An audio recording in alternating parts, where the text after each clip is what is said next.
c'est un peu compliqué de comprendre ce que je fais et j'avoue que moi-même je m'y perds un peu. Alors je vais reprendre les morceaux dans l'ordre. Effectivement, je suis astronome, astrophysicien parce que j'ai fait une thèse il y a quelques décennies en astrophysique et je continue à être passionné par l'astronomie. Plus précisément, ma thèse, elle était à la frontière de l'analyse des données, de l'histoire de l'astro et de l'astrophysique. Donc ça, c'est une partie de ma vie. J'ai depuis aussi, je me suis beaucoup investi dans la recherche en sciences humaines et sociales et effectivement j'ai une habilitation à diriger des recherches en sciences de l'éducation. Je travaillais en particulier sur les questions de l'action culturelle, scientifique et technique et surtout sur ses ambiguïtés d'ailleurs. Et puis enfin, effectivement, en ce moment je suis professeur à l'université de Lille, sciences et technologies. J'ai pris des responsabilités notamment une vice-présidence culture, puis la direction d'une composante, comme on dit. Et puis, je reste attaché à ce qui a fait 30 ans de ma vie professionnelle, c'est-à-dire les cités des métiers. Je suis toujours je suis maintenant président d'honneur du réseau intercellal des cités des métiers, qui sont des lieux d'aide à l'insertion, à l'orientation, à l'évolution professionnelle, puis à la structuration des territoires.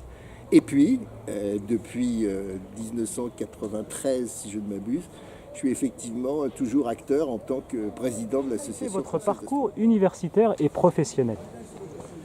En fait, j'ai plus qu'un parcours universitaire et professionnel, je crois que j'ai un parcours personnel et que surtout, je crois que j'ai à peu près tout fait, mais dans le mauvais ordre. C'est-à-dire que j'ai arrêté très tôt mes études, j'étais promis à un grand avenir dans un grand lycée parisien. J'ai choisi plutôt de m'intéresser à l'animation et l'animation des clubs scientifiques, des clubs d'astro. Ensuite, j'ai repris mes études, ensuite j'ai fait une thèse, puis après j'ai fait une habilitation. J'ai travaillé, je suis devenu universitaire, j'ai fait à peu près tout ce qu'il faut faire, mais dans le Peut-on désordre. comprendre ce que vous faites exactement à l'université? Alors, à l'université, en fait, je suis aujourd'hui professeur des universités à l'université de Lille, sciences et technologies. Elle fusionnera d'ailleurs au 1er janvier 2018, il n'y aura plus qu'une seule université de Lille.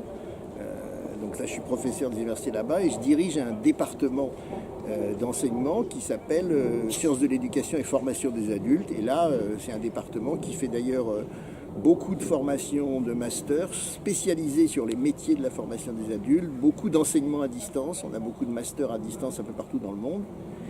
La deuxième chose, c'est que je suis enseignant-chercheur, donc chercheur, directeur de recherche.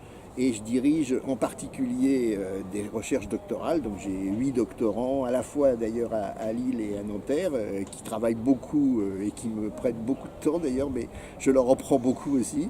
Mais c'est passionnant. Et puis je dirige aussi des programmes de recherche où je participe à des programmes de recherche avec mes collègues dans le labo CIREL à Lille et dans le labo CREF à Nanterre. Et en plus, j'ai accepté, pour cette année au moins, une vice-présidence de l'université. Je suis vice-président délégué à la culture et au patrimoine scientifique. Et donc j'anime sur l'université de Lille Sciences et Technologies avec une équipe passionnée et puis beaucoup de collègues, la politique et l'action culturelle et patrimoniale. Avez-vous eu une rencontre particulière durant votre carrière? Dit autrement, rencontrer une personnalité scientifique ou tout simplement lu un livre qui a déterminé votre cheminement en tant qu'astronome et directeur de recherche? Bien sûr. La vraie question, c'est que ça arrive tout le temps. Ça arrive encore aujourd'hui. C'est-à-dire que moi, j'achète beaucoup, je télécharge, je vois des bouquins, y compris d'ailleurs par des ressources genre Facebook, Twitter et autres. Hein. Je découvre des auteurs dont j'ignorais quasiment tout et c'est souvent vraiment un remue-ménage extrêmement intéressant. Surtout, ça arrive surtout quand on est comme moi au croisement de disciplines. Je suis à la fois en maths appliquées, à la fois en histoire des sciences, en épistémo, en sciences de l'éducation, en SHS plus généralement, parce que je travaille beaucoup sur l'anthropo de l'éducation, puis évidemment en astro, en physique. Et du coup, c'est en permanence. En permanence, on rencontre des gens qui bouleversent nos schémas, des auteurs qui bouleversent. Alors, si la question c'est quand j'étais plus jeune, quoi. Oui, bien sûr, à la fois, il y a des gens qui m'ont vraiment aidé à basculer. C'est plutôt d'ailleurs dans les relations humaines que dans les modèles théoriques, quoi. pour moi, les modèles théoriques, c'est évidemment, je suis complètement toujours éberlué par la puissance de l'analyse de Fourier, par la puissance de l'analyse factorielle. Donc je découvre des tas de choses. Puis l'épistémologie des sciences humaines, c'est quand même chaud et passionnant. Après, les gens, c'est plutôt des gens qui vous bousculent, qui vous font avancer. Je pense à mon ami François Sèvres, qui est maintenant ingénieur de recherche à la retraite à l'Institut d'astrophysique, juste à côté d'ici. Je pense à évidemment notre ami regretté Bruno Morando, avec lequel on a créé les camps d'astronomie à la Société astronomique de France, puis tous mes copains de ce qu'était l'Association astronomique de Paris en Sorbonne, avec en particulier 3 regrettés qui sont décédés maintenant, Jean-Marc Salomon, Jean-Marie Mariotti, Marc-André Ducrot, avec qui on a vraiment fait des choses passionnantes.